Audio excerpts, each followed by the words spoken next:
రెడ్డి గారు మీ అమ్మాయి అట్టు కొడుతుంది వాతావరణం అట్టాది అంటే సందకాడ 2:30 వరకు ఇంటికి పెట్టిందా చల్ల గాలి తోలుతుంది అందుక అమ్మ కూడా రోజు ఎగిరిచ్చిందనా ఎగిరిచ్చేది కాదు చింతాకు ఎగిరిచ్చింది చూడు అవులే దాని టైంలో వేస్తేనే పప్పులో చింతాకు రుచి ఉండేది అవునా అది ఇప్పుడు చింతాకు పెడతాను రెడ్డి గారు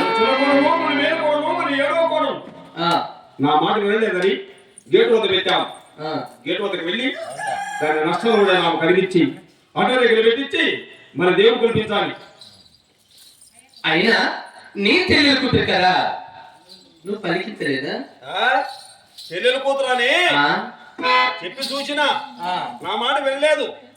నీ మాట వినలేదా? వినలేదని ఆడవాళ్ళకి ఆడవాళ్ళే కావాలని గేట్ వద్ద పెట్టాను. నువ్వేమి చేయకుండా తెచ్చావు.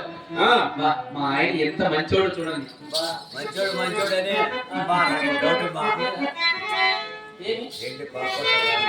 ఎందుకు ఎందుకురా చెప్పు, ఏమిటి సందేహం చెప్పు. సందులో పడుకుంటుంటుంది అమ్మ మా సీటీ మొత్తాన్ని కూడా తర్వాత అంటే మా భార్య తెలిసావా? కాదు పాలు పెట్టుకుంటావాడు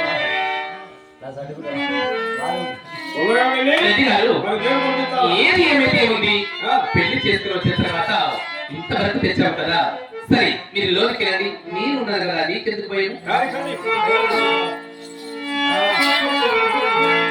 అమ్మా కూడా ఏమా గేటో తాగిపోయావు?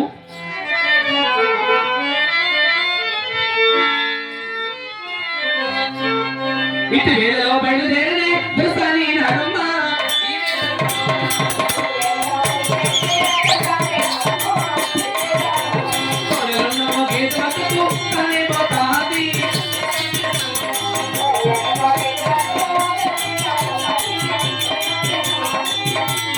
అమ్మా కోడలా ఇలా రామా.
కోడలా అలాగే నీ చిన్ని చిన్ని పనులతో నేను ఈ పాత్ర పగిలికి కూడా వచ్చి అమ్మ చిన్ని కోడలని పిలిచావు కదమ్మా. అవును.